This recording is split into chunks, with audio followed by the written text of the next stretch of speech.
ಮಧುಗಿರಿ ಕೃಷ್ಣಮೊಗ ಜಿಂಕೆ ಕೊಂದು ಪರಾರಿಯಾದ ಬೇಟೆಗಾರರು. ಕಾರ್ ಸ್ಥಳದಲ್ಲೇ ಬಿಟ್ಟು ಓಡಿ ತಪ್ಪಿಸಿಕೊಂಡ ಬೇಟೆಗಾರರು.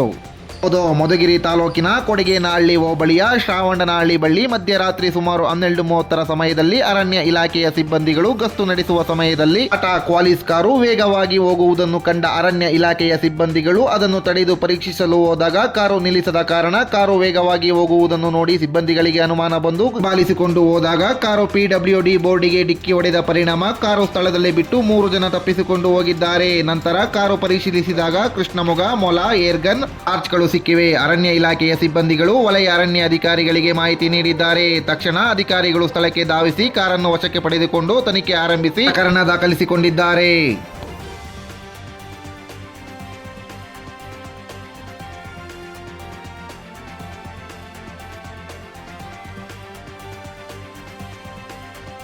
ಬೆಳಿಗ್ಗೆ ಕೃಷ್ಣಮೃಗ ಮತ್ತು ಒಂದು ಮೊಲ ಹಿಡಿದಿದ್ದೆಲ್ಲ ಸಂಬಂಧಪಟ್ಟಂಗೆ ಮಧ್ಯರಾತ್ರಿನಲ್ಲಿ ಒಂದು ಕಾರ್ಯಾಚರಣೆ ನಡೆಸಿ ಇಬ್ಬರನ್ನ ಹಿಡಿದಿದ್ದೀವಿ ಅಂತ ಒಬ್ಬರು ಹೇಳ್ತಾರೆ, ಇಲ್ಲ ಎಸ್ಕೇಪ್ ಆದರು ಅಂತ ನಿಮ್ಗೆ ಹೇಳಿದ್ದಾರೆ. ಇದ್ರ ಬಗ್ಗೆ ಸಂಬಂಧಪಟ್ಟಂಗೆ ಎಲ್ಲ ನಾನು ಮೆಟೀರಿಯಲ್ಸ್ ಎಲ್ಲ ನೀವು ವಶಕ್ಕೆ ತೊಗೊಂಡಿದ್ದೀರಿ. ಉಳಿದಂತೆ ಏನು ಇನ್ವೆಸ್ಟಿಗೇಷನ್ ಸಂಬಂಧಪಟ್ಟಂಗೆ ಏನು ಒಂಚೂರು ಮಾಹಿತಿ ಕೊಡಿ ಸರ್.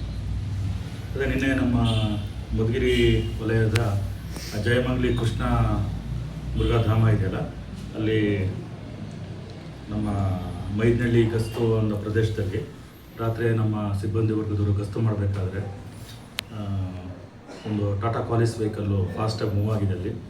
ಸೊ ಅದನ್ನು ಪರೀಕ್ಷೆ ಮಾಡೋಣ ಅಂದ್ಬಿಟ್ಟು ನಮ್ಮವರು ಅದನ್ನು ತಡೀಲಿಕ್ಕೆ ಹೋದಾಗ ಅವ್ರು ವೆಹಿಕಲ್ ನಿಲ್ಲಿಸಿಲ್ಲ.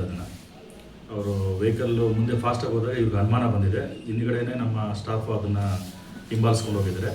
ತರಾತುರಿಯಲ್ಲಿ ಆ ವೆಹಿಕಲ್ಲು ಒಂದು ಶ್ರಾವಣಹಳ್ಳಿ ಅನ್ನೋ ಒಂದು ಕ್ರಾಸಲ್ಲಿ ಒಂದು PWD ಬೋರ್ಡ್ಗೆ ಡಿಕ್ಕಿ ಹೊಡೆದ್ಬಿಟ್ಟು ಅಲ್ಲಿರ್ತಕ್ಕಂಥ 3 ಜನನೂ ಕೂಡ ಪರಾರಿಯಾಗಿದ್ದಾರೆ. 3 ಜನ ಅಂತ ನಮ್ಮ ಸಿಬ್ಬಂದಿಯವರಿಗೆ ಹೇಳಿದ್ದಾರೆ. ಯಾವುದೇ ರೀತಿಯಿಂದ ಯಾರು ಕೂಡ ನಮಗೆ ಸಿಕ್ಕಿಲ್ಲ.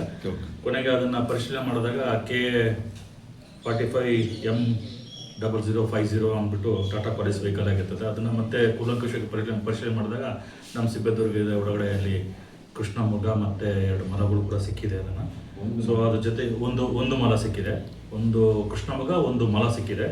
ಸೊ ಈ ಸಂಬಂಧಪಟ್ಟಂತೆ ಕೂಡಲೇ ತಕ್ಷಣವೇ ನಮ್ಮ ಸಿಬ್ಬಂದಿಯವರು ಅರಣ್ಯಾಧಿಕಾರಿಗಳಿಗೆ ಮತ್ತು ಇವರಿಗೆಲ್ಲ ಮಾಹಿತಿ ಮಾಡಿ ಆ ವಾಹನದಲ್ಲಿರ್ತಕ್ಕಂಥ ಮೃತದೇಹಗಳನ್ನು, ಜೊತೆಗೆ ವಾಹನದಲ್ಲಿ ಟಾರ್ಚ್ ಲೈಟ್ಗಳು ಪ್ಲಸ್ಸು ರೈಫಲ್, ಸ್ಪೋರ್ಟಿಂಗ್ ರೈಫಲ್ ಗನ್ಗಳು, ಏರ್ ಗನ್ಗಳು, ಆಮೇಲೆ ಮಲ್ಟಿಪರ್ಪಸ್ ರೀಚಾರ್ಜಬಲ್ ಟಾರ್ಚ್ಗಳು ಸಿಕ್ಕಿದೆ. ಅದರಲ್ಲಿ ಪೋರ್ಟಬಲ್ ಹೈ ಪ್ರೆಷರ್ ಕಂಪ್ರೆಷನು ಸಿಕ್ಕಿದೆ ಅದರಲ್ಲಿ. ಆಮೇಲೆ ಪವರ್ ಸಪ್ಲೈ ಇನ್ವರ್ಟರ್ ಅಂತ ಒಂದು ಸಿಕ್ಕಿದೆ ಅದರಲ್ಲಿ. ಇದನ್ನು ನಾವು ನಮ್ಮ ಇದಕ್ಕೆ ವಶಕ್ಕೆ ಪಡ್ಕೊಂಡಿದ್ದೀವಿ. ಇದ್ರ ಬಗ್ಗೆ ತನಿಖೆ ನಡೀತಾ ಇದೆ. ಈಗಾಗಲೇ ಅದ್ರ ಬಗ್ಗೆ ಪ್ರಕರಣ ದಾಖಲಾಗಿದೆ. ಹೆಚ್ಚಿನ ಮಾಹಿತಿಗೆ ಮತ್ತು ಇದನ್ನು ನಾವು ಪೊಲೀಸ್ ಅವರ ಸಹಕಾರದೊಂದಿಗೆ ಏನು ಎತ್ತ ಅನ್ನೋದು, ಆ ಗನ್ನು ಯಾರ್ದು ಮತ್ತು ವೆಹಿಕಲ್ ಯಾರ್ದು ಅನ್ನೋದು ತನಿಖೆ ನಡೆಸ್ತಾ ಇದ್ದಾರೆ. ಸಹಕಾರ ಸಂರಕ್ಷಣಾಧಿಕಾರಿಗಳ ಒಂದು ನೇತೃತ್ವದಲ್ಲಿ ಒಂದು ತಂಡ ರಚನೆ ಮಾಡಿದ್ದೇವೆ. ಆ ತಂಡ ರಚನೆ ಮಾಡಿ ಸದ್ಯದಲ್ಲಿ ಆದಷ್ಟು ಬೇಗನೆ ಈ ಪ್ರಕರಣಕ್ಕೆ ಸಂಬಂಧಪಟ್ಟ ಎಲ್ಲ ಆರೋಪಿಗಳು ಕೂಡ ನಾವು ವಶಕ್ಕೆ ಪಡಿತೀವಿ. ತನಿಖೆನ ನಾವು ನಡೆಸ್ತಾ ಇದ್ದೇವೆ. ಸರ್, ಇದ್ರ ಜೊತೆಯಲ್ಲಿ 2 ಜೊತೆ ಆರೋಪಿಗಳದ್ದು ಸ್ಲಿಪ್ಪರ್ ಚಪ್ಪಲಿ ಸಿಕ್ಕಿದೆ. 2 ಜೊತೆ ಚಪ್ಪಲಿ ಸಿಕ್ಕಿದೆ ಅಂತ ನಮಗಿಲ್ಲಿ ಫೋಟೋ ಸಮೇತ ಲಭ್ಯ ಆಗಿದೆ. ಈಗ ಬೆಳಗ್ಗೆ ನೀವು 3 ಜನ ಆರೋಪಿಗಳು ಅಂತ ಹೇಳ್ತಿದ್ದೀರಿ, ಹೀಗೆ ಸರ್? ಅದು ಅಂದರೆ ನೀವು ಸಿಕ್ಕಿದೆ ಅಂತ ಹೇಳ್ತಾ ಇದ್ದೀರಾ? ಚಪ್ಪಲಿಗಳು ಇದರಲ್ಲಿ ಇರ್ತಕ್ಕಂಥ ವೆಹಿಕಲಲ್ಲಿ ಸಿಕ್ಕಿರ್ತಕ್ಕಂಥದ್ದು 2 ಚಪ್ಪಲಿಗಳು ಜೊತೆ ಸಿಕ್ಕಿದೆ. 2 ಚಪ್ಪಲಿಗಳು ನಮ್ಮಲ್ಲಿ ಸಿಕ್ಕಿದೆ. ಹಾಂ ಸರ್. ಅದನ್ನು ಕೂಡ ನಾವು ನಮ್ಮ ಏನು ವಶಕ್ಕೆ ಪಡಿಸ್ಕೊಂಡ ವಸ್ತುಗಳಲ್ಲೂ ಕೂಡ ಅದನ್ನು ಸೀಜ್ ಮಾಡಿದ್ದೀವಿ ಅದನ್ನೆಲ್ಲ ಕೂಡ. Okay sir. ಸರ್, ಈಗ ಇದು ಯಾವ ಒಂದು ಆಕ್ಟ್ ಮೇಲೆ ಇವರು ಕೇಸ್ ಮಾಡಿದ್ದಾರೆ? ಇದು ವನ್ಯಜೀವಿಯ ಅಪಹರಣದ ಪ್ರಕರಣದಲ್ಲಿ ಇದು ಶೆಡ್ಯೂಲ್ಡ್ 1 ಅನಿಮಲ್ ಆಗಿರೋದ್ರಿಂದ ನಾವು ಇದನ್ನು ಪ್ರಕರಣ ದಾಖಲೆ ಮಾಡಿ WLR ಅಲ್ಲಿ ದಾಖಲೆ ಮಾಡಿದ್ವಿ. ಸೊ ಹಾಗಾಗಿ ಇದು ಶೆಡ್ಯೂಲ್ಡ್ 1 ಅನ್ನೋದು ಒಂದು ತುಂಬ ಮುಖ್ಯವಾದ ಒಂದು ಪ್ರಕರಣ ಆಗ್ತದೆ. ಇದು ಕೃಷ್ಣಮೃಗ ಅನ್ನೋದು ಆ ಒಂದು ಶೆಡ್ಯೂಲ್ಡ್ 1 ಅನಿಮಲ್ ಬರೋದ್ರಿಂದ ನಾವು ಹೆಚ್ಚಿನ ಒಂದು ತೀವ್ರತರ ಒಂದು ತನಿಖೆನ ನಾವು ಮಾಡ್ತೀವಿ ಅದನ್ನು.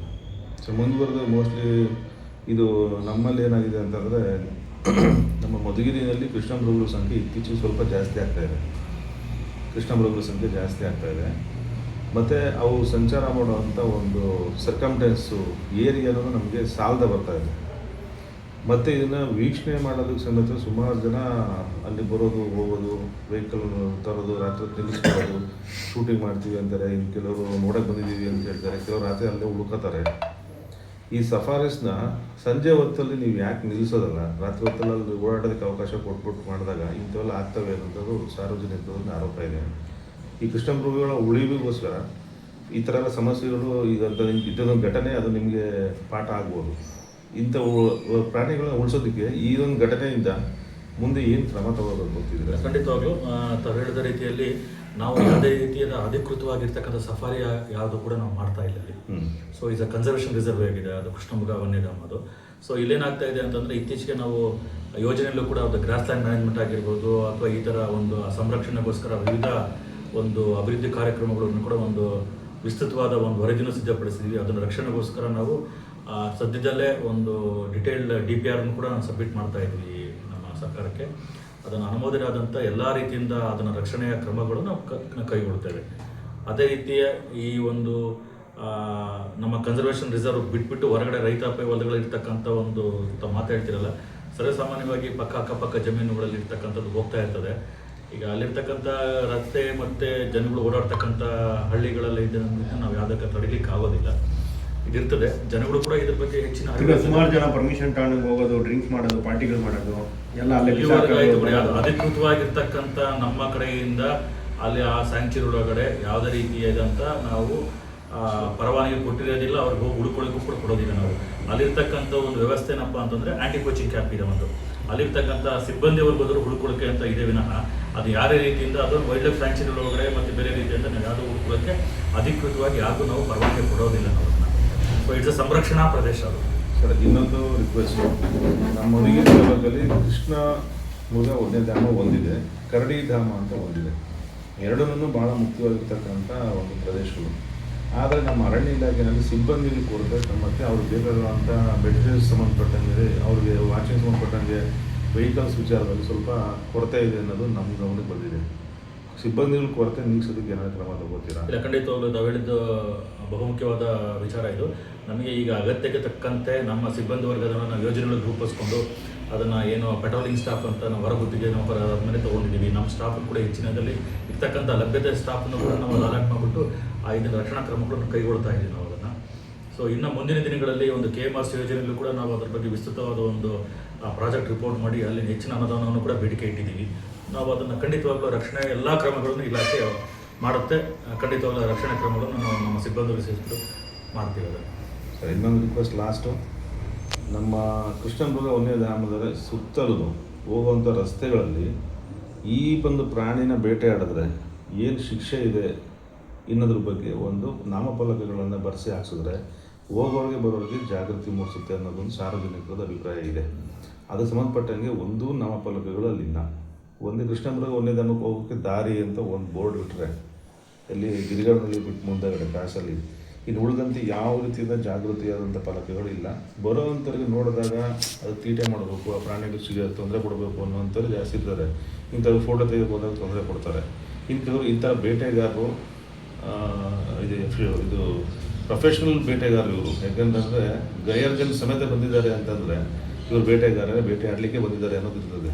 ಇಂಥವ್ರ ಜೊತೆಯಲ್ಲಿ ಬೇರೆ ಬರೋಂಥ ಪ್ರವಾಸಿಗರು ಕೂಡ ಈ ಒಂದು ಕೃಷ್ಣಮೃಗ ವನ್ಯಧಾಮಗಳ ಮಹತ್ವ ಮತ್ತು ಇವರನ್ನು ಬೇಟೆಯಾಡಕ್ಕೆ ಹೋದಾಗ ಏನು ಶಿಕ್ಷೆ ಆಗ್ತದೆ ಅನ್ನೋದ್ರ ಬಗ್ಗೆ ನೀವು ನಾಮಫಲಕನ ಹಾಕ್ಸ್ಕೊಡ್ಬೇಕು ಅನ್ನೋದು ನಮ್ಮ ಮನವಿ.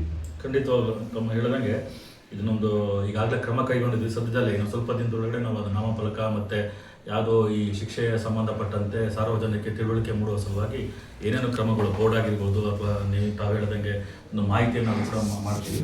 ಜೊತೆಗೆ ಇವತ್ತು ಕೂಡ ನಾನು ನನ್ನ ಕಚೇರಿಯಿಂದ ಒಂದು ಆದೇಶ ಮಾಡಿದ್ದೀನಿ. ಇವತ್ತಿಂದ ಕಾಲಭೈರವ ಅಂದ್ಬಿಟ್ಟು ಒಂದು ತಂಡವನ್ನು ರಚನೆ ಮಾಡಿ ಪ್ರತಿದಿನ ವನ್ಯಧಾಮಗಳಲ್ಲಿ ಮತ್ತು ವನ್ಯ ಮತ್ತು ಮಾನವ ಸಂಘರ್ಷ ಎಲ್ಲಿದೆಯೋ ಅಲ್ಲಿ ರಾತ್ರಿ ಗಸ್ತು ಮಾಡಲಿಕ್ಕೆ ಕಂಪಲ್ಷನ್ ಗಸ್ತು ಮಾಡೋದು ಕೂಡ ನಾನು ಆದೇಶ ಮಾಡಿದ್ದೇನೆ ಇವತ್ತಿಂದ.